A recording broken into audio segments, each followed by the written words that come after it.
Hi Lloyd, this is Marilyn. You don't know me and I do not know you, but I was watching Tita Al's live earlier and I saw your comment there and realized that you are in deep sorrow right now. May problema ka sa love life. You know, I was at your situation years back, probably 20 years ago. Siguro makaka-relate ako sa situation mo today or now kasi I've been there and the pain was so extreme that it affected me physically and mentally, and even my disposition in life was affected. Tapos nagkasakit ako because of too much grief. um, ang story niyan, nagkasakit ako to the point that I had minor amnesia. Can you believe that? I was in the middle of the road doon sa amin. Tapos, dahil sa grief ko, when I opened my eyes, hindi ko alam kung nasaan ako, kung saang lugar ako. And I just prayed to God, Lord, please, please, please, bring back my memory. Bring back my memory. I even forgot my name around at that very time. Tapos, hindi ko malaman kung sino ako dahil sa intense grief and sadness and pain. So, being betrayed and love life kasi masakit siya talaga. Ang sakit niya, for me lang ha, sa akin lang, ang sakit niya, masakit pa yung kung namatayan ka ng relatives, Kasi pag namatayan ka ng relatives, ang sakit lang is yung, iniwan ka ng mahal mo, but then, that's the only thing that you feel, yung pain na namatayan ka. But if somebody is playing with your emotions, especially girlfriend, boyfriend relationship, tapos may natuklasan ka and iniwan ka or whatever, naku, ang daming facets of different kinds of pain yung mapifeel mo. Nandyan yung self-pity, nandyan yung feeling of betrayal, nandyan yung hurt, nandyan yung depression, nandyan yung in disbelief na bakit ito nagawa niya, nandyan yung feeling of rejection. Grabe, ang dami talagang ibang klase ng sakit, kaya yung heartbreak is really mahirap. And sometimes, we are blessed to have friends na sabi mo, kaya mo yan, sasabihin sa'yo, kaya mo yan, you can do it, kaya mo yan. But in reality, when you are in that situation, like, walang words na makaka-comfort sa iyo. All you want is that your loved one will come back to you and you'll start all over again. But unfortunately, sometimes things just happen, and masakit, and we have no choice but to move on. Ang hirap-hirap mag-move on, especially pag love mo ang isang tao. In my case, it took me years, before I was able to completely heal. But I knew that I have to move on. So, gradual yung healing ko by God's grace. So, isi-share ko sa iyo yung my simple, hindi siya simple para akong mababaliw noon. I was so much in distress na nagka-bald spots ako. Ano ba yung tawag doon? When you lose hair because of grief, because of stress. Ang dami kong spots, bald spots, na nawala. Buhok ko na nawala kasi nasasaktan talaga ako. And it came to a point na dinala ako, worried na yung mama ko kasi hindi na ako kumakain for 3 days. Dinala ako ng mama ko sa hospital and the poor intern said, ma'am, yung daughter mo psychiatrist po, kailangan hindi MD. But anyway, so a little bit background kung anong nangyari sa akin. I was in a relationship, tapos came to a point na parang hindi na siya bumibisita sa akin after 3 years of being, together.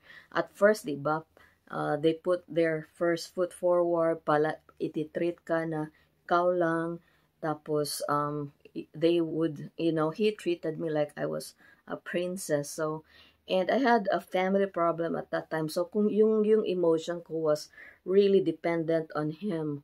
Like, siya lang yung nakapagbigay ng comfort sa akin. Magti-text lang ako that, I'm depressed, I'm sad because ganito nangyari dito sa bahay. And he would come and say, oh, wawa naman tong baby. Kung mga ganun ba. So, I was so used into that for years. And then, until one time, hindi na siya bumibisita. Tapos, parang naiilang na siya sa akin. And, when he treated me that way, the more I was like, possessive of him, na kasi takot ako na iwanan ko siya, and the more he got like really distant to me until such time na wala na talaga, it did not work. And so that day nung nang nag-break na kami, I was so devastated, like iyak ako ng iyak ng iyak ng iyak. Tapos I was at work at that time. Sabi ng coworker ko, uy, alam mo ba, nakita ko yung BF mo, may sexy na naka-back ride doon sa likod niya, blah, blah, blah. Oh my gosh, at work, humagulhol talaga ako. And I felt like that was the end of my existence. Ang sakit-sakit. Walang, walang kapantay na sakit. Especially that, he was my first boyfriend. So, anyway, anong ginawa ko at that time? Ang sad pa is, like, I always see them. Iba na naman girl ito. That was like after another months probably. Then nagka-girlfriend na siya ng iba. And I always see them. So, every time, he comes to my thoughts every single minute. Hindi ko alam kung sabi ko sa Panginoon, Lord, I do not know how to survive for the next minute. Seriously. Ganun kasakit. But yung ginawa ko, alam mo kung paano ako nag-survive. I sought God with all my heart. I spent time alone in my bedroom. Tapos sabi ng isang kaibigan ko na magbasa ka ng Bible. And I was at that point na palagi naman ako nagbabasa ng Bible kasi Christian ako. And I was at the point na kahit anong basa ko ng Bible, hindi ko maintindihan because of my grief. My heart was filled with so much sadness and hurt and grief and betrayal and feeling of I'm being ugly, that wala nang space sa heart ko na mag-sink in yung word ng Panginoon sa heart ko. So hindi ko na maintindihan. So I told my friend, I don't even understand. I could not even like understand what I am reading. And my friend said, di bali na, it's okay. You just continue to, pasensya ka na sa buhok ko, ha. Wala pa akong panuklay. But anyway, so, sabi ng friend ko na, di bali na, just continue to read anyway.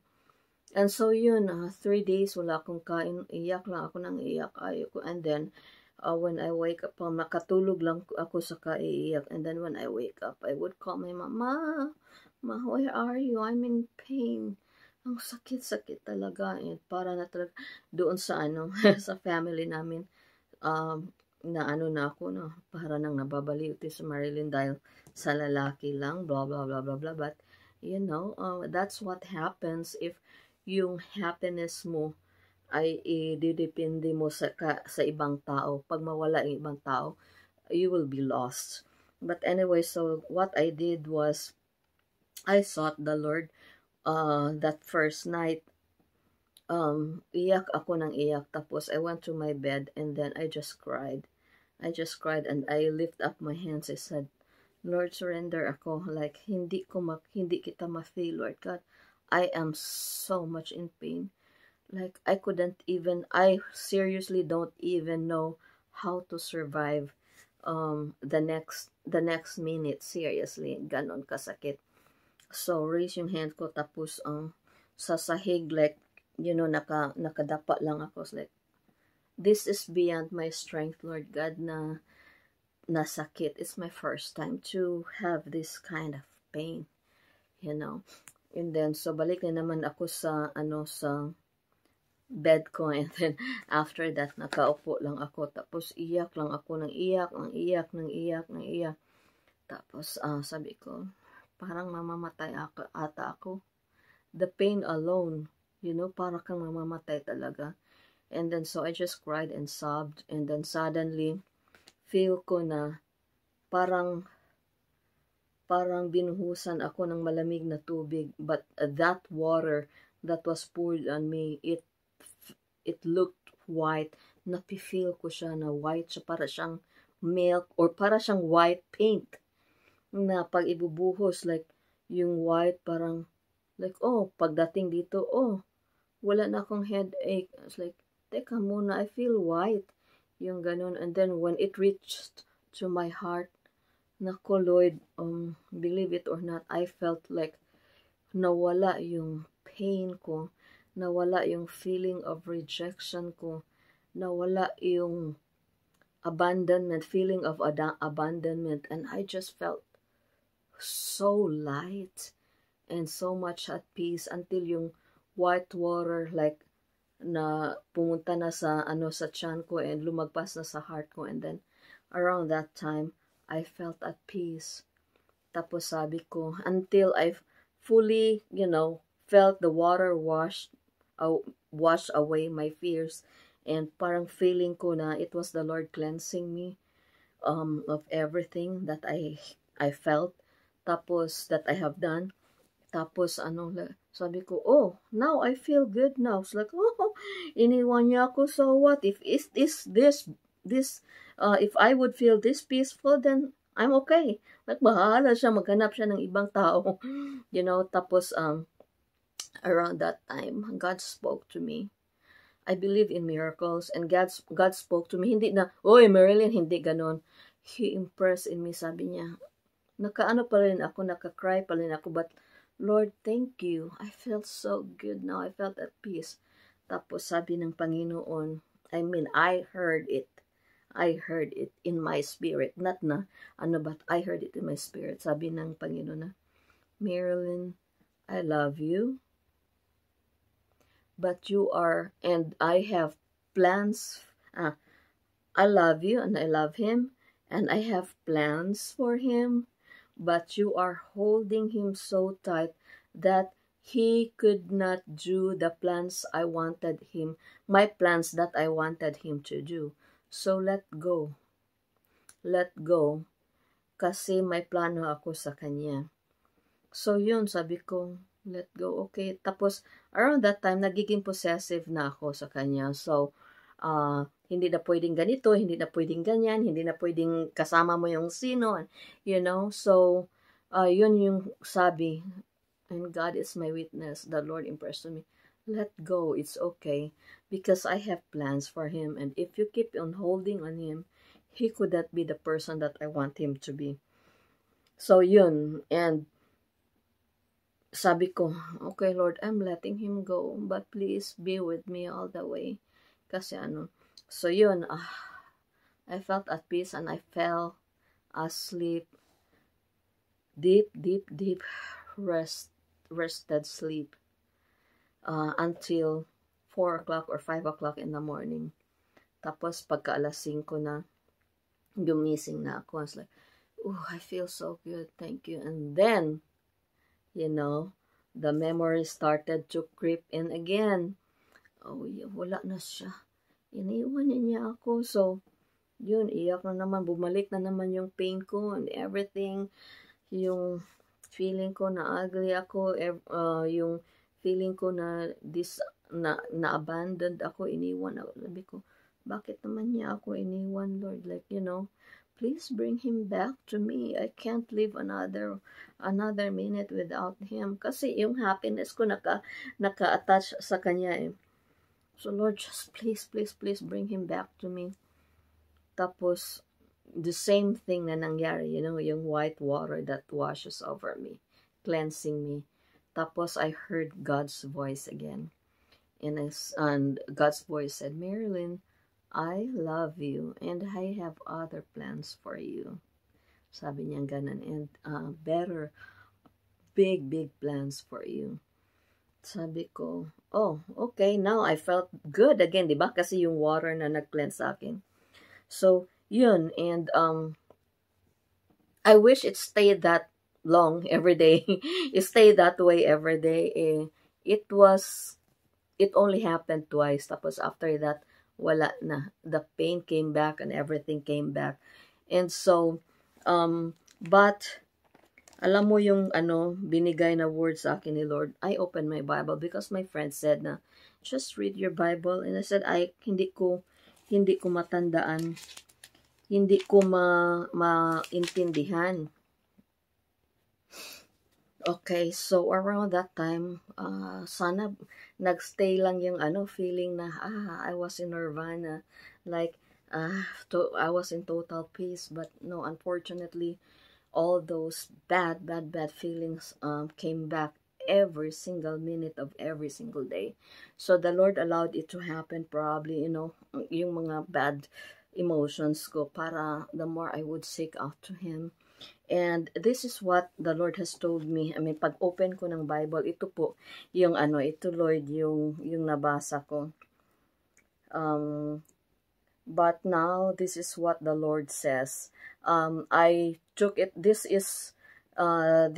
passage is found in Isaiah 43, chapter 43. But around that time, sabi ko, Lord, pag may babasahin ako sa Bible, I would take it as if you are talking to me. So yun, but this is what the Lord says.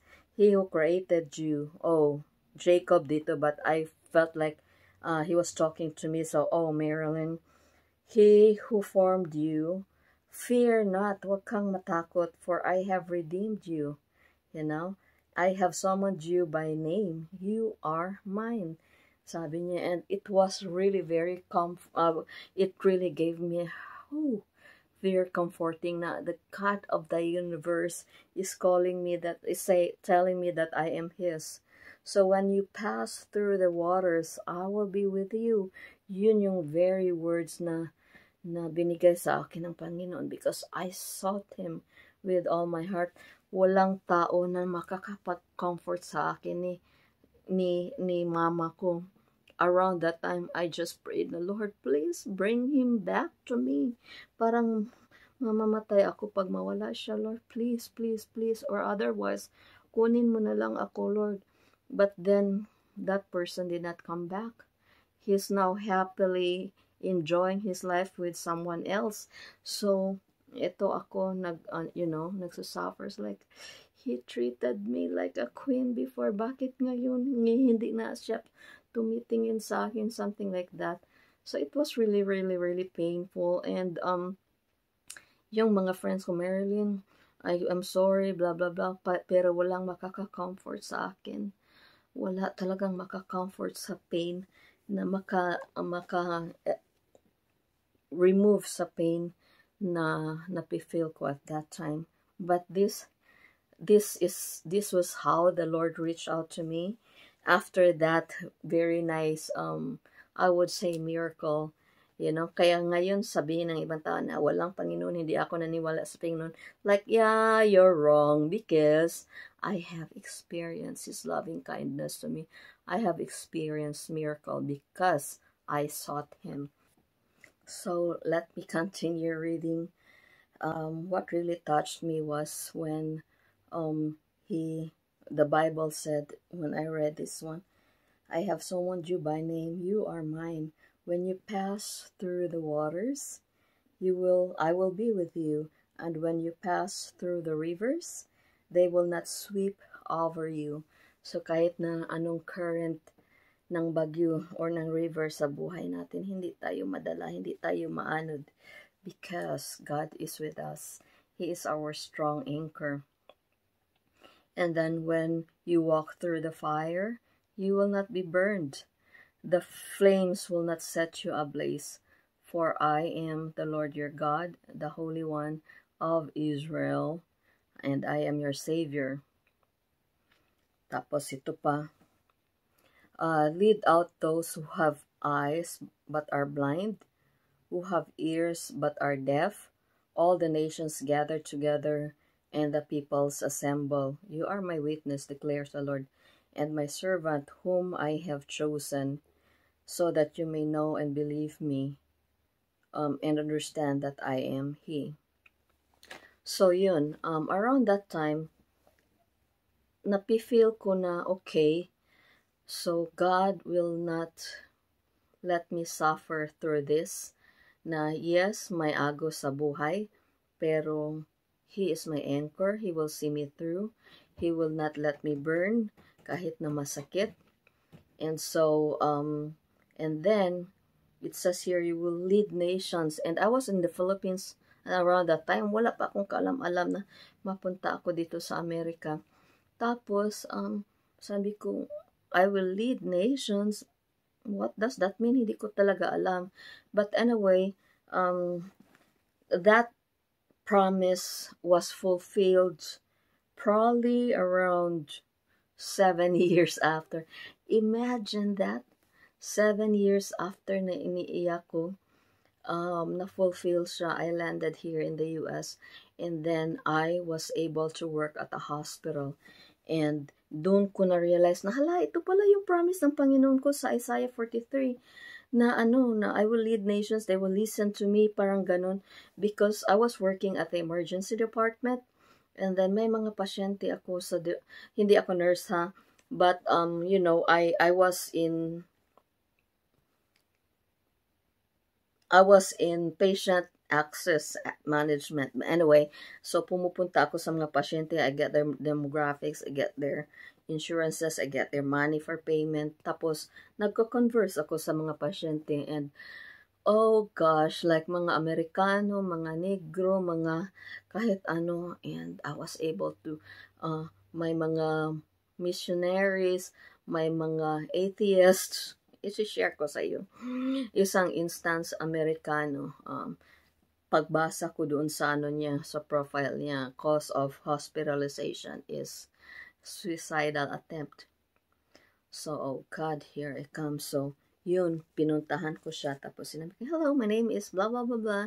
And I'm here to get your demographics. Parang ganun, ganun, ganun. Tapos, tingnan ko siya. And he looked very formal. Parang ang ano, hindi ka makapaniwala na may suicidal attempt siya kasi professional siya eh. Tapos tiningnan ko siya, sabi ko, alam mo, you are very special. Sinabi ko sa kanya ganun. So nakuha ko attention niya.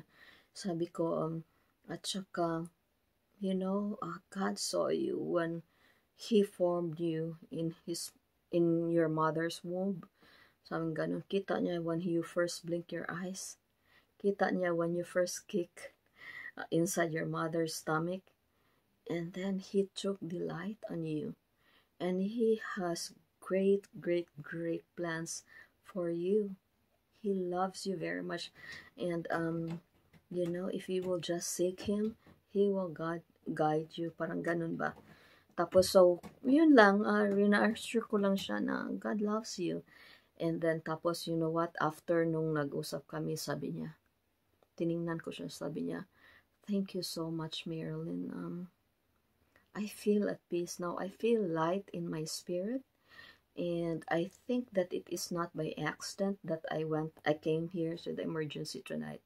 Because God knew that I would meet you. So yun. Yun pala yung purpose ko. Like, you know what God told me through the Bible 7 years before na you'll go out to nations and they will listen to you. Nations meaning different nationalities. That's what the Bible, you know, yung meaning ng nations doon. Another instance, ito naman negro. Bata pa, mga 19 years old siguro, nang hold up siya sa bangko dito, tapos napusil siya ng cup. Mga I don't know, less than 1 inch, ilan na lang kayang cm yung na siya, like maigo na yung heart niya, in other words. So anyway, I went there, and then, you know, he was on handcuffs. Kinaf siya sa kasi magnanakaw eh, tapos napusilan, tapos may maraming mga police outside the door. So, ako, ayoko talagang pumunta doon. Sabi ko, Lord, I don't want to go through this patient. Madami naman kami doon sa emergency. I don't like to go through this patient. Baka barilin ako, Lord God. I'm so scared. But then there was this prodding that, no, Marilyn, you go. Go. And then, no, I don't like to go. But then sa dami-dami namin doon, wala talagang gusto pumunta. Tiningnan ko yung monitor, walang nag-click kasi pag i-click mo yung pasyente, yung name niya sa grid, magiging green. Wala talagang nag-click sa kanya. So, sabi ko, okay then, I will go, Lord, please protect me kasi baka barilin ako. So, when I went inside sa trauma room, so, hi, sorry, my name is Marilyn. Parang siya, galit pa siya. Parang ganun ba, umiiwas pa siya. So, I would like to get your information so I can put it in the system so the doctors can, treat you. No, so, kinuha ko na, parang galit talaga siya na kasi, syempre handcuff siya, tapos nahihiya siguro siya. And towards the end, sabi ko, hey, I looked at his eyes, sabi ko, do you know that you're special? Hindi pala siya tumitingin sa akin, tapos sinabi ko, hey, do you know that you're special? Parang nataranta siya, ba tiningnan niya ako? Tapos tiningnan ko rin siya, sabi ko, yes, you are very special. And God created you, and same as usual, yung sinabi ko doon sa suicidal na Amerikano, na He saw you formed in your mother's womb, and He took delight on you. And every time, the first time that you blinked your eyes, He saw that. And, He took delight on the every minute that your body was starting to transform to be who you are now. And He has great plans for you. Dude, His plan for you is not that you would, you would hold up a bank na babarilin ka. That's not His plan for you. Dito sa mundo natin, people would rob, somebody or kill for somebody para yayaman. People would, kill people to get gold, alam mo yung mga gold sa heaven, tinatapak-tapakan lang natin yan. Yung mga material things na ini-enjoy natin dito, that's nothing compared to what God has in store for us in heaven. Tapos nakikinig siya, alam mo Lloyd, nakikinig talaga siya. Nakuha ko yung attention niya. Tapos sabi na, you know what ma'am, yes, I think that God has a plan for me kasi kaunti na lang talaga kung naigo sa baril yung puso ko, I could have been dead by now. I said, precisely. She says, thank you so much, blah, blah, blah, blah. So, yun, pumasok na yung nurse, lumabas ako, tapos may Bible ako. Tapos sabi ko, medyo matagal-tagalan ka pa na sa prisuhan. Like, here, read the Bible and learn from your God, from the God who created you. He loves you. So, I am praying. I don't know. I've already forgot his name. I don't know how he is doing now, but I just hope that he followed up on my advice. So, yun. So, itim yun. And then, another instance, atheist. So, atheist, ayokong pumunta doon kasi the same problem. Like, Lord, atheist, baka barilin ako nito. Hindi ito naniniwala ng Panginoon, blah, blah, blah. They don't believe in God. But then, still the same. So, I went there and I went, hi, my name is Marilyn, blah, blah, blah, blah. And then after that, you're an atheist. Tapos hinawak ba ako? Like, I put my hands on my hips, like, why don't you believe in God? Parang ganun. But I said it in a funny way. Why don't you believe in God? Kaming ganun. Tapos sabi ko, what if, mamatay ka ngayon, tapos, punta ka sa next world, and then you realize na, ay, totoo palang may Panginoon, what are you going to do? It's better to believe here now na may Panginoon, tapos mamatay ka, and then you realize na, ay, wala tayong Panginoon, you will lose nothing, right?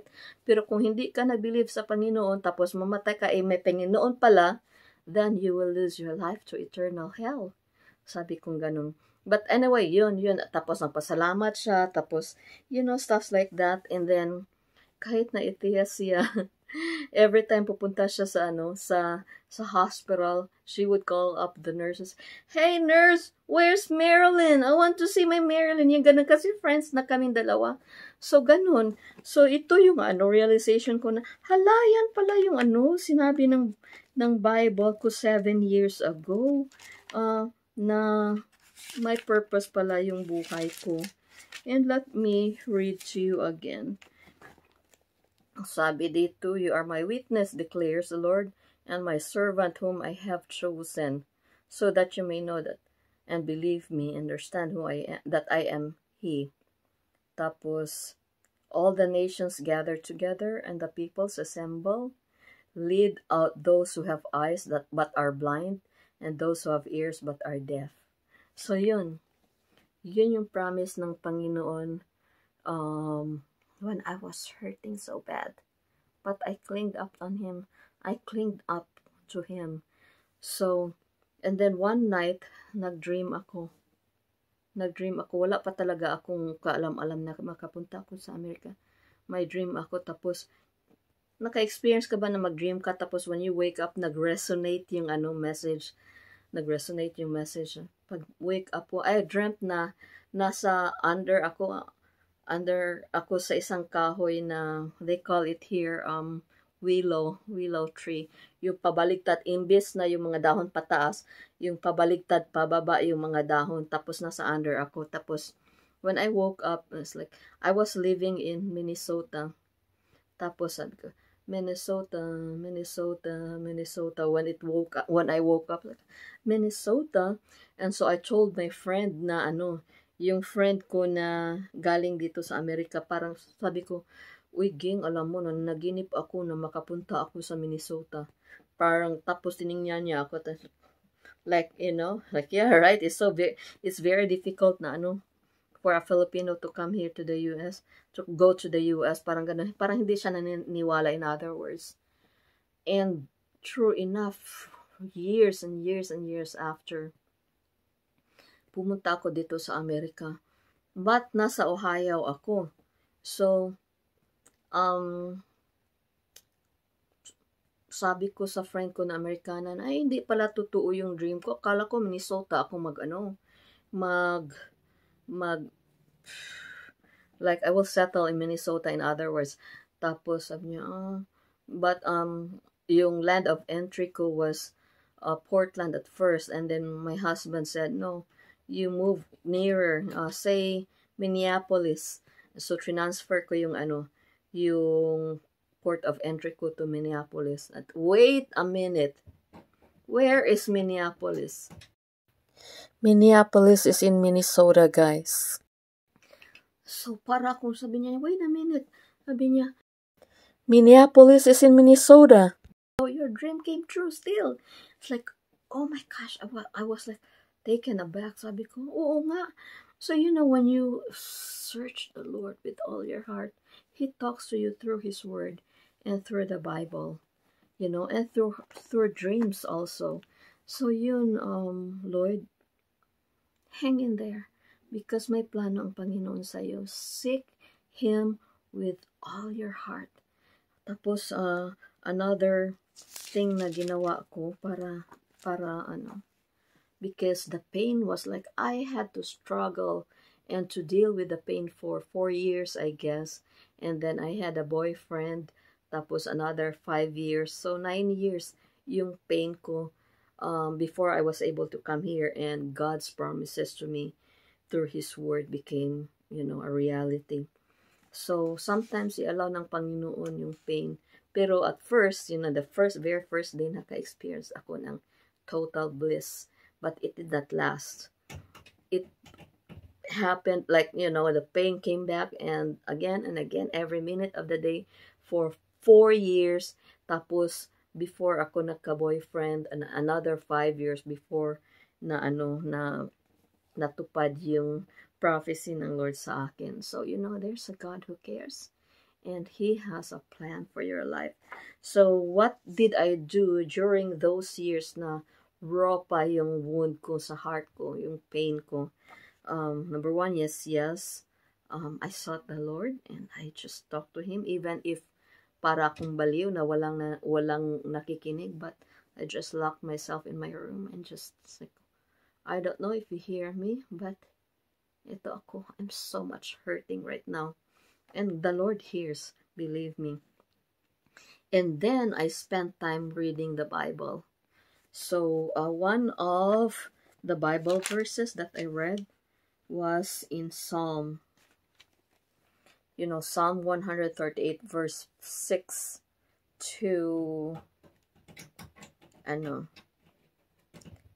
verse 6 to the last verse. It says here, though the Lord is on high, he looks upon the lowly, but the proud he knows from afar.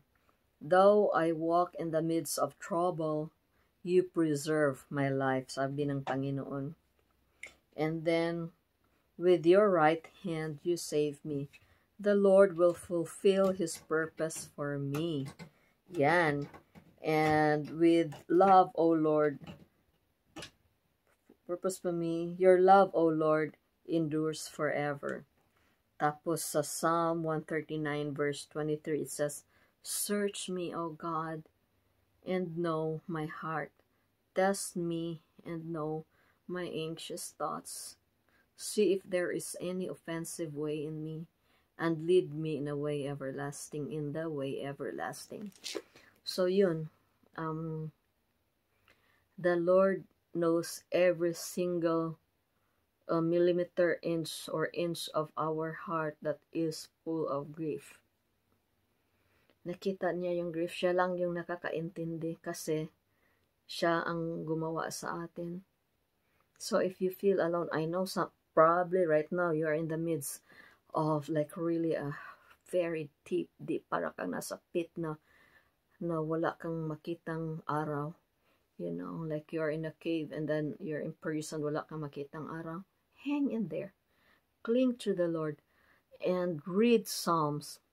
Get a Bible and read Psalms and read it again and again from Psalms 1, because the book of Psalms in the Bible is full of God's comfort and promises. So yun yung ginawa ko. And then I switch on the TV. Tapos i-play ko yung mga Christian songs, praise and worship. Kakanta ako later after this para one of the songs that really touched me. Tapos after that, just continue. Tapos bumili ako ng Our Daily Bread. Nagpe-pray ako when I wake up in the morning. The pain was there, so I pray, Lord, please help me.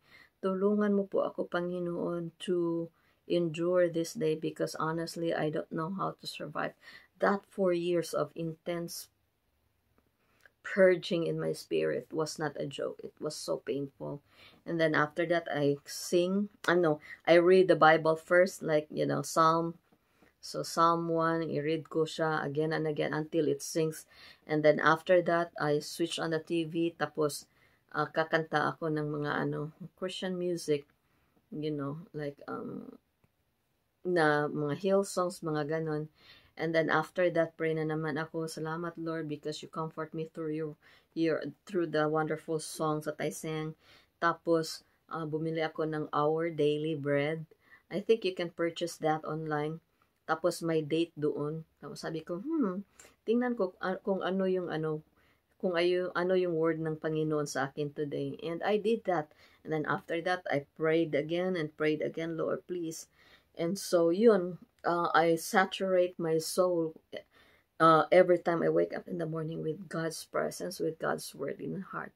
And then during the day, work or I go out with friends, don't spend your time being alone. Otherwise, mag-creep in yung mga sad thoughts and memories, and that's where Satan would play with your thoughts. Our thoughts is it's like a playing field for the enemy. He can inject very negative thoughts in our mind, and then if we are not careful, we let him win, then we become losers. So that. And then another thing na ginawa ko. So this is my tip for you to overcome your pain, okay? I traveled. So yun, nagka-travel ako. Pumunta akong Manila, pumunta akong Baguio, pumunta akong, just to entertain myself. Yun. Tapos, nagsha-shopping ako. Woman. Nagsa-shop ako na I make sure na mas maganda pa ako sa current girlfriend niya. Parang ganun ba? Tapos, I make sure na mas branded yung purses, yung bag ko kaysa girlfriend niya, or make sure na basta yung ganun ba? Kasi palagi ko silang nakikita. And then, yun, I enjoyed so much. I went shopping. In your case, I don't know if men like you, my husband hates shopping. So, kung ano yung relieve ng stress sa iyo na activity, gagawin mo, you do it. Find a friend and do it, you know. Tapos, very important, be with friends. Be with friends, hindi para mag-inuman. Choose a friend that would encourage you. Kasi in circumstances like this, alcohol is not the answer to your pain. Band-aid lang yan. You get drunk the next day, balik na naman yung yung pain mo, plus headache dahil sa uh, what do you call that one? Hindi kasi hangover yun. And then around that time too, I saw a psychiatrist. 'Di ba sa atin may parang stigma yung mga tao na pag pumunta sa psychiatrist, baliw na. It doesn't mean that way. You go to a psychiatrist if you have, kasi may tayo may depression tayo, nagkakasakit din yung utak natin, guys. Like, especially, for example, just like magkalagnat ka, we treat it as normal illness, right? Nagkalagnat ka, nagka-ulcer ka, sakit sakit sa puso, you go to a doctor. Sometimes may chemical imbalance ka in your brain. So you go to a psychiatrist. It doesn't mean na baliw ka. So, yung mga nagsasabi, uy, no, psychiatrist, baliw na yan, they are very ignorantimos, okay? Take it from me. I am a psychology graduate, I'm a teacher, but I went to a psychiatrist, Christian psychiatrist na friend ko. So, yun. Tapos, binigyan niya ako ng batteries of tests, and then after that, she said, so sinabi ko yung ko na, I just broke up and I couldn't eat, and then, I'm really grieving right now and I need help. Tapos sabi niya, sige, you take this test. Tapos pag take ko ng test, sabi niya, Marilyn, there's nothing wrong with your mind. Sabi niya, what's wrong with you is you forgot your first love. And who is my first love? Jesus. You went away from God. So yun, na-diagnose niya na what I needed is, relationship, to restore my relationship with my first love, who is God. So yun, kahit anong sakit na na-experience natin, we have nobody to run to who can fully understand us. It's only God. Yun. So binigyan niya ako ng ng antidepressant just to, calm me. Because at that time, I was anxious and I was depressed. Siyempre, nasasad ka kasi iniwan ka ng boyfriend mo. Tapos, hindi ako makatulog.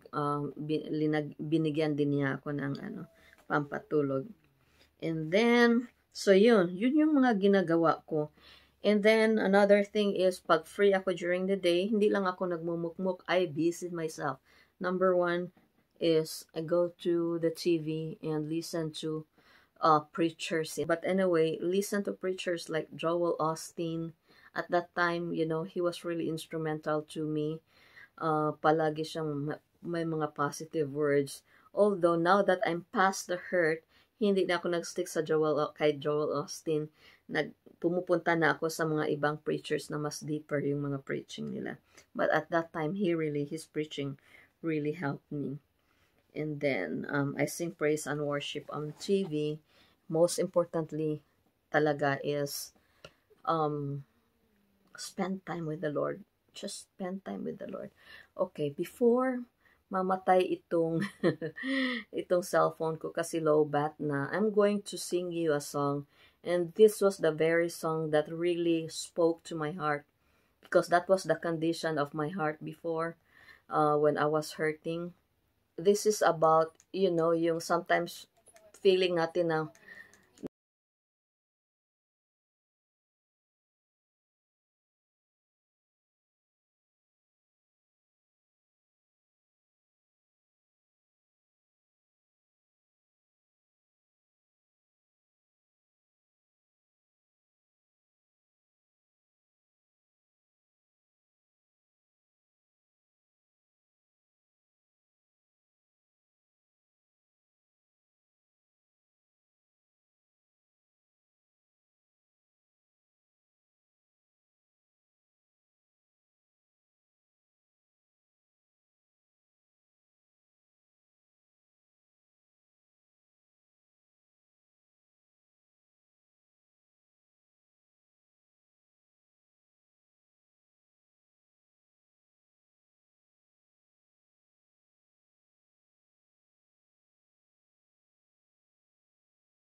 If you want to know more about the lyrics, you go to YouTube. Of course, you know how to do that. And then look for the song I Will Sing by Don Moen.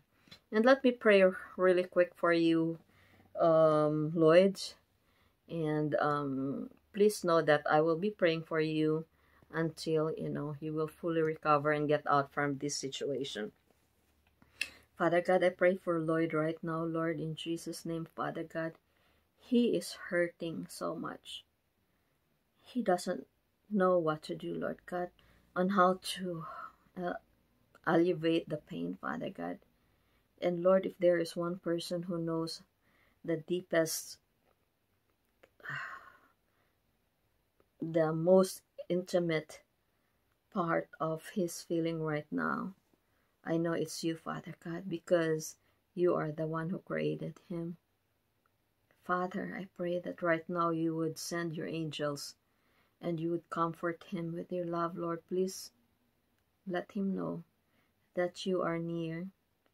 Father, you are the only source of our everything, even if we are surrounded with people, even if we are married with a very good person, even if we have family surrounding us, Lord God, there is this small void in our hearts that only you can fulfill, Father God. So I pray for Lloyd right now that he will seek you and that you will come to him, Father God. You will make yourself known to him, Father God, so he would know that you are near. Embrace him with your love right now, Lord. In Jesus' name I pray. Amen. Ingat ka, Lloyd, ha? And be strong in the Lord. Remember, he is always near if you will seek him with all your heart.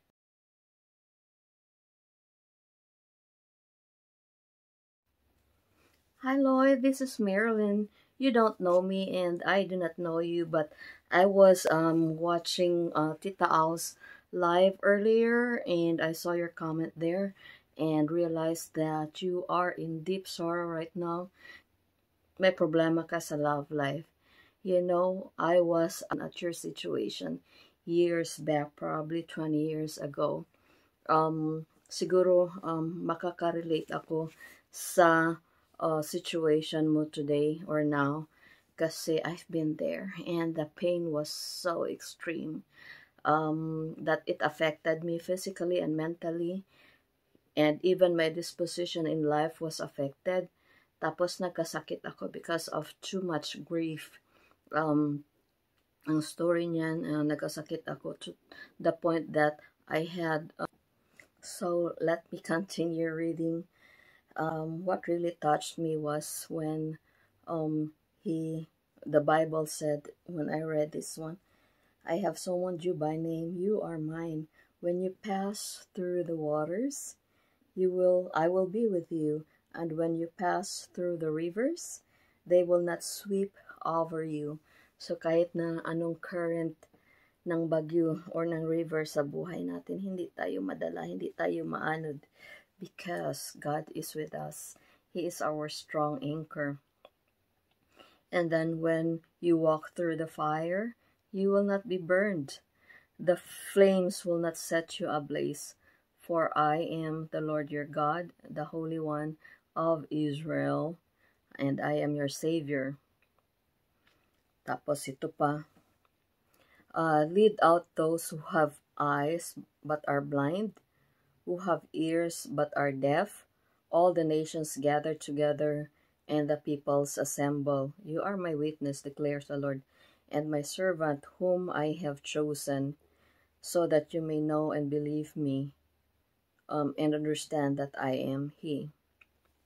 So yun, around that time, napifeel ko na okay, so God will not let me suffer through this. Na yes, may agos sa buhay, pero He is my anchor. He will see me through. He will not let me burn kahit na masakit.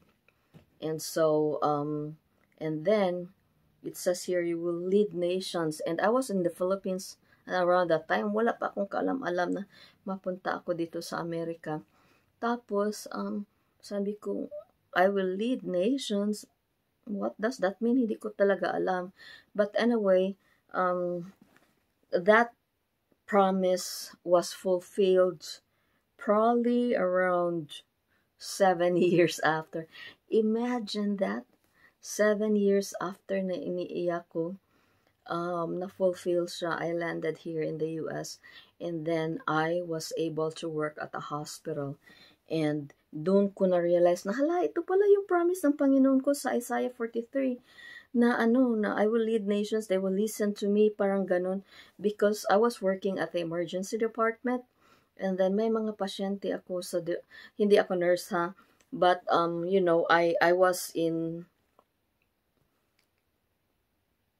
I was in patient access management. Anyway, so pumupunta ako sa mga pasyente, I get their demographics, I get their insurances, I get their money for payment. Tapos, nagko-converse ako sa mga pasyente, and oh gosh, like mga Amerikano, mga Negro, mga kahit ano, and I was able to, may mga missionaries, may mga atheists, isi-share ko sa iyo. Isang instance, Amerikano, pagbasa ko doon sa niya, sa profile niya, cause of hospitalization is suicidal attempt. So, oh God, here it comes. So, yun, pinuntahan ko siya. Tapos sinabi ko, hello, my name is blah, blah, blah, blah. And I'm here to get your demographics. Parang ganun, ganun, ganun. Tapos, tingnan ko siya. And he looked very formal. Parang ang hindi ka makapaniwala na may suicidal attempt siya kasi professional siya eh. Tapos tiningnan ko siya, sabi ko, alam mo, you are very special. Sinabi ko sa kanya ganun. So nakuha ko attention niya. Sabi ko, at saka, God saw you when He formed you in your mother's womb. Sabi ganun, kita niya when you first blink your eyes. Kita niya when you first kick inside your mother's stomach. And then He took delight on you. And He has great, great, great plans for you. He loves you very much. And, if you will just seek Him, He will guide you. Parang ganun ba? Tapos, so, yun lang. Rina-assure ko lang siya na God loves you. And then, tapos, you know what? After nung nag-usap kami, sabi niya, tiningnan ko siya, sabi niya, thank you so much, Marilyn. I feel at peace now. I feel light in my spirit. And I think that it is not by accident that I came here to the emergency tonight. Because God knew that I would meet you. So yun. Yun pala yung purpose ko. Like, you know what God told me through the Bible 7 years before na, you'll go out to nations and they will listen to you. Nations meaning different nationalities. That's what the Bible, yung meaning ng nations doon. Another instance, ito naman negro. Bata pa, mga 19 years old siguro, nang hold up siya sa bangko dito, tapos napusil siya ng cup. Mga I don't know, less than 1 inch, ilan na lang kayang cm yung na siya, like maigo na yung heart niya, in other words. So anyway, I went there, and then he was on handcuffs. Kinaf siya sa kasi magnanakaw tapos napusilan, tapos may maraming mga police outside the door. So ako, ayaw ko talagang pumunta doon. Sabi ko, Lord, I don't want to go through this patient. Madami naman kami doon sa emergency. I don't like to go through this patient. Baka barilin ako, Lord God. I'm so scared. But then there was this prodding that, no, Marilyn, you go. Go. And then, no, I don't like to go. But then sa dami-dami namin doon, wala talaga gusto pumunta. Tiningnan ko yung monitor. Walang nag-click kasi pag i-click mo, yung pasyente, yung name niya sa grid, magiging green. Wala talagang nag-click sa kanya. So, sabi ko, okay, then, I will go, Lord, please protect me kasi baka barilin ako. So, when I went inside sa trauma room, said, hi, my name is Marilyn. Parang siya, galit pa siya. Parang ganun ba, umiiwas pa siya. So, I would like to get your information so I can put it in the system so the doctors can, treat you. No, so, kinuha ko na, parang galit talaga siya na ano kasi, syempre handcuff siya, tapos nahihiya siguro siya. And you know, towards the end, sabi ko, hey, I looked at his eyes, sabi ko, do you know that you're special? Hindi pala siya tumitingin sa akin, tapos sinabi ko, hey, do you know that you're special? Parang nataranta siya ba, tiningnan niya ako. Tapos tiningnan ko rin siya, sabi ko, yes, you are very special. And God created you, and same as, same as usual, yung sinabi ko doon sa suicidal na Amerikano, now He saw you formed in your mother's womb, and He took delight on you. Like, and every time, the first time that you blinked your eyes, He saw that. And, He took delight on the every minute that your body was starting to transform to be who you are now. And He has great plans for you. Dude, His plan for you is not that you would, you would hold up a bank na babarilin ka. That's not His plan for you. Dito sa mundo natin, people would rob, somebody or kill for somebody para yayaman. People would, kill people to get gold, alam mo yung mga gold sa heaven, tinatapak-tapakan lang natin yan. Yung mga material things na ini-enjoy natin dito, that's nothing compared to what God has in store for us in heaven. Tapos nakikinig siya, alam mo Lloyd, nakikinig talaga siya. Nakuha ko yung attention niya. Tapos sabi na, you know what ma'am, yes, I think that God has a plan for me, kasi kaunti na lang talaga kung naigo sa baril yung puso ko, I could have been dead by now. I said, precisely. She says, thank you so much, blah blah blah blah.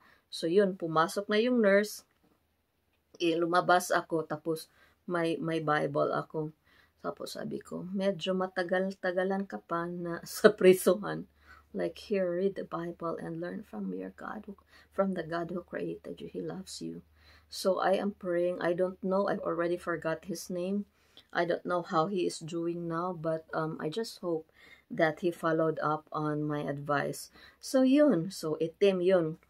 And then another instance, atheist. So atheist, ayokong pumunta doon kasi the same problem. Like, Lord, atheist, baka barilin ako nito. Hindi ito naniniwala ng Panginoon, blah blah blah. They don't believe in God. But then still the same. So I went there anyway. Hi, my name is Marilyn, blah blah blah blah. And then after that, so, you're an atheist. Tapos hinawak ba ako? Like, I put my hands on my hips, like, why don't you believe in God? Parang ganun. But I said it in a funny way. Why don't you believe in God? Kaming ganun. Tapos sabi ko, what if, mamatay ka ngayon, tapos punta ka sa next world, and then you realize na, ay, totoo palang may Panginoon. What are you going to do? It's better to believe here now na may Panginoon, tapos mamatay ka, and then you realize na, ay, wala tayong Panginoon. You will lose nothing, right? Pero kung hindi ka nag-believe sa Panginoon, tapos mamatay ka, may Panginoon pala, then you will lose your life to eternal hell. Sabi kong ganun. But anyway, yun. Tapos nagpasalamat siya, tapos, stuff like that. And then, kahit na atheist siya, every time pupunta siya sa hospital, she would call up the nurses. Hey nurse, where's Marilyn? I want to see my Marilyn. Yung ganun, kasi friends na kaming dalawa. So ganun. So ito yung realization ko na, hala, yan pala yung sinabi ng Bible ko 7 years ago. Na my purpose pala yung buhay ko. And let me read to you again. Sabi dito, you are my witness, declares the Lord, and my servant whom I have chosen, so that you may know that, and believe me, understand who I am, that I am He. Tapos, all the nations gather together, and the peoples assemble. Lead out those who have eyes but are blind, and those who have ears but are deaf. So yun yung promise ng Panginoon. when I was hurting so bad. But I clinged up on him. I clinged up to him. So, and then one night, nag-dream ako. Nag-dream ako. Wala pa talaga akong kaalam-alam na makapunta ako sa Amerika. May dream ako. Tapos, naka-experience ka ba na mag-dream ka? Tapos, when you wake up, nag-resonate yung message. Nag-resonate yung message. Pag wake up ko, I dreamt na nasa under ako sa isang kahoy na they call it here willow tree. Yung pabaligtad, imbis na yung mga dahon pataas, yung pabaligtad pababa yung mga dahon, tapos nasa under ako. Tapos when I woke up, it's like I was living in Minnesota. Tapos sabi ko, Minnesota, Minnesota, Minnesota. When I woke up, like, Minnesota. And so I told my friend na yung friend ko na galing dito sa Amerika, parang sabi ko, uy, Ging, alam mo, naginip ako na makapunta ako sa Minnesota. Parang, tapos tiningnan niya ako, like, like, yeah, right, it's very difficult na, for a Filipino to come here to the U.S., to go to the U.S., parang ganun, parang hindi siya naniniwala, in other words. And, true enough, years and years and years after, pumunta ako dito sa Amerika. But, nasa Ohio ako. So, sabi ko sa friend ko na Amerikana na, ay, hindi pala totoo yung dream ko. Akala ko Minnesota ako like, I will settle in Minnesota, in other words. Tapos, sabi niya, but, yung land of entry ko was Portland at first. And then, my husband said, no, you move nearer, say, Minneapolis. So, transfer ko yung yung port of entry ko to Minneapolis. At wait a minute. Where is Minneapolis?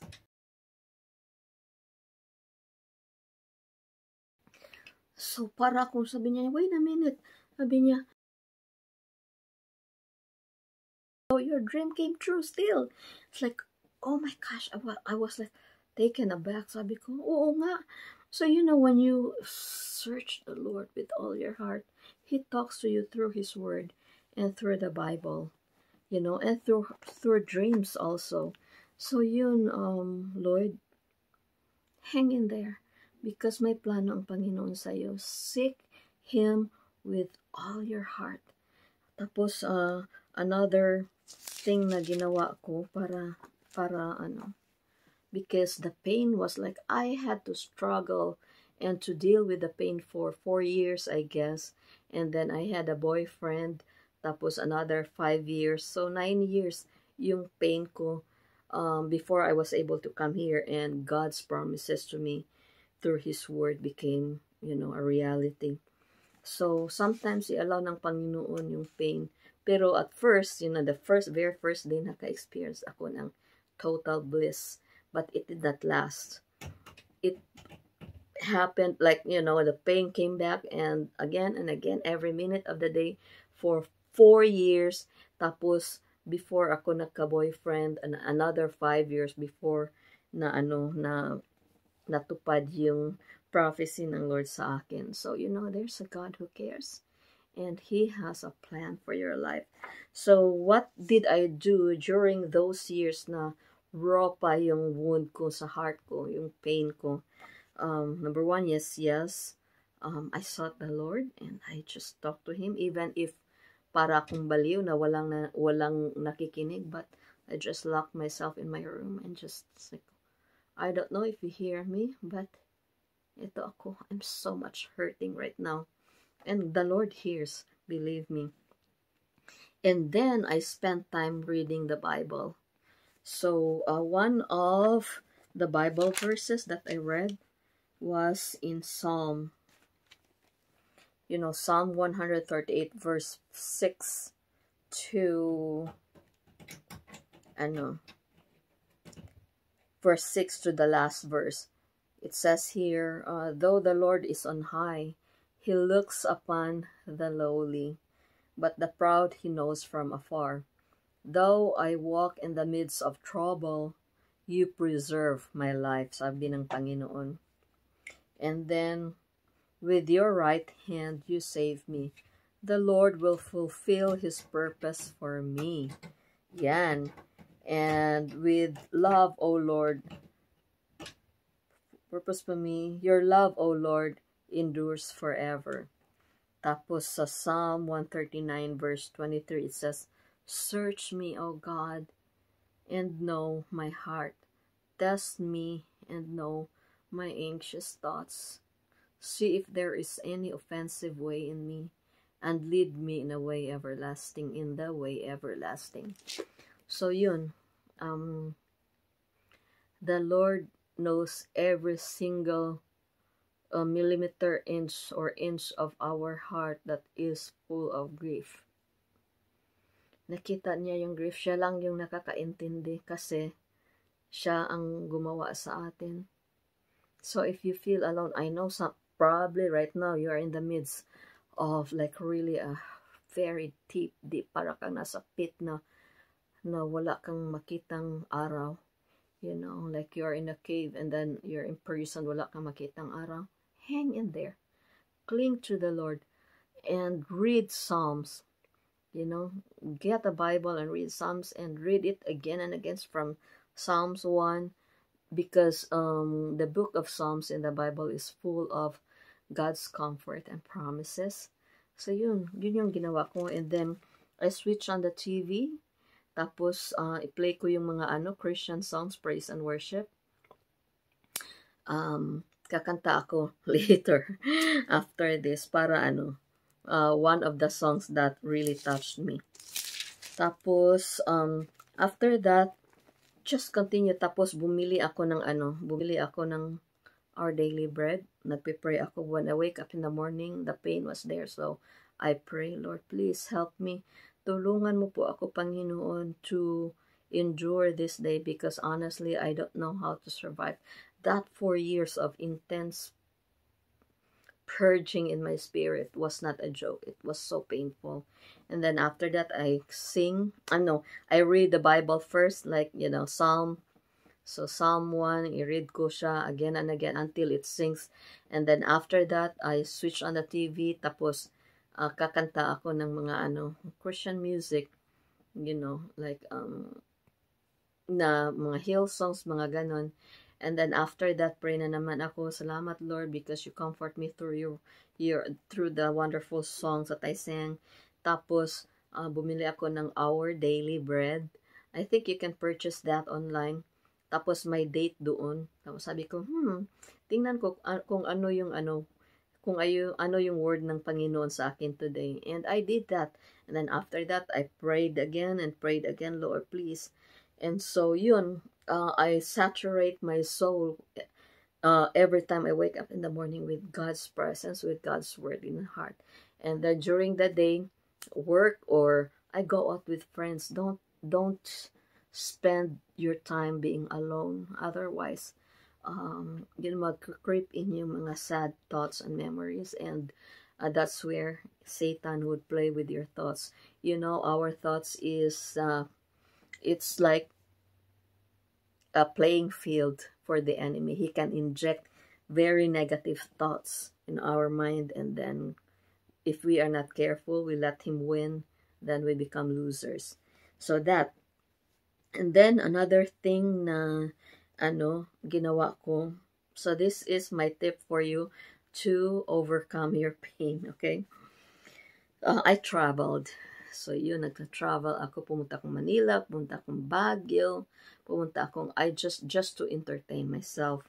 Yun. Tapos, nagsa-shopping ako. Woman. Nagsa-shop ako na I make sure na mas maganda pa ako sa current girlfriend niya. Parang ganun ba? Tapos, I make sure na mas branded yung purses, yung bag ko kaysa girlfriend niya, or make sure na basta yung ganun ba? Kasi palagi ko silang nakikita. And then, yun, I enjoyed so much. I went shopping. In your case, I don't know if men like you, my husband hates shopping. So, kung ano yung relieve ng stress sa iyo na activity, gagawin mo, you do it. Find a friend and do it, Tapos, very important, be with friends. Be with friends, hindi para mag-inuman. Choose a friend that would encourage you. Kasi in circumstances like this, alcohol is not the answer to your pain. Band-aid lang yan. You get drunk the next day, balik na naman yung ano mo, yung pain mo, plus headache dahil sa uh, what do you call that one? Hindi kasi kumin, hangover yun. And then around that time too, I saw a psychiatrist. 'Di ba sa atin may may parang stigma yung mga tao na pag pumupunta sa psychiatrist, baliw na. It doesn't mean that way. You go to a psychiatrist if you have, kasi may tayo may depression tayo, nagkakasakit din yung utak natin, guys. Like especially for example, just like magkalagnat ka, we treat it as normal illness, right? Nagkalagnat ka, nagka-ulcer ka, sakit sakit sa puso, you go to a doctor. Sometimes may chemical imbalance ka in your brain, so you go to a psychiatrist. It doesn't mean na baliw ka. So, yung mga nagsasabi, uy, no, psychiatrist, baliw na yan, they are very ignorantimos, okay? Take it from me. I am a psychology graduate, I'm a teacher, but I went to a psychiatrist, Christian psychiatrist na friend ko. So, yun. Tapos, binigyan niya ako ng batteries of tests, and then after that, she said, so sinabi ko yung ko na, I just broke up and I couldn't eat, and then, I'm really grieving right now and I need help. Tapos sabi niya, sige, you take this test. Tapos pag take ko ng test, sabi niya, Marilyn, there's nothing wrong with your mind. Sabi niya, what's wrong with you is you forgot your first love. And who is my first love? Jesus. You went away from God. So yun, na-diagnose niya na what I needed is, relationship, to restore my relationship with my first love, who is God. So yun, kahit anong sakit na na-experience natin, we have nobody to run to who can fully understand us. It's only God. Yun. So binigyan niya ako ng ng antidepressant just to, calm me. Because at that time, I was anxious and I was depressed. Siyempre, nasasad ka kasi iniwan ka ng boyfriend mo. Tapos, hindi ako makatulog. Binigyan din niya ako ng pampatulog. And then, so yun yung mga ginagawa ko. And then, another thing is, pag free ako during the day, hindi lang ako nagmumukmuk, I busy myself. Number one is, I go to the TV and listen to preachers. But anyway, listen to preachers like Joel Osteen. At that time, he was really instrumental to me. Palagi siyang may mga positive words. Although now that I'm past the hurt, hindi na ako nag-stick sa kay Joel Osteen. Pumupunta na ako sa mga ibang preachers na mas deeper yung mga preaching nila. But at that time, his preaching really helped me. And then, I sing praise and worship on TV. Most importantly, talaga is, spend time with the Lord. Just spend time with the Lord. Okay, before mamatay itong itong cellphone ko kasi low bat na, I'm going to sing you a song. And this was the very song that really spoke to my heart. Because that was the condition of my heart before, when I was hurting. This is about, yung sometimes feeling natin na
Yeah, if you want to know more about the lyrics, you go to YouTube. Of course, you know how to do that. And then look for the song I Will Sing by Don Moen.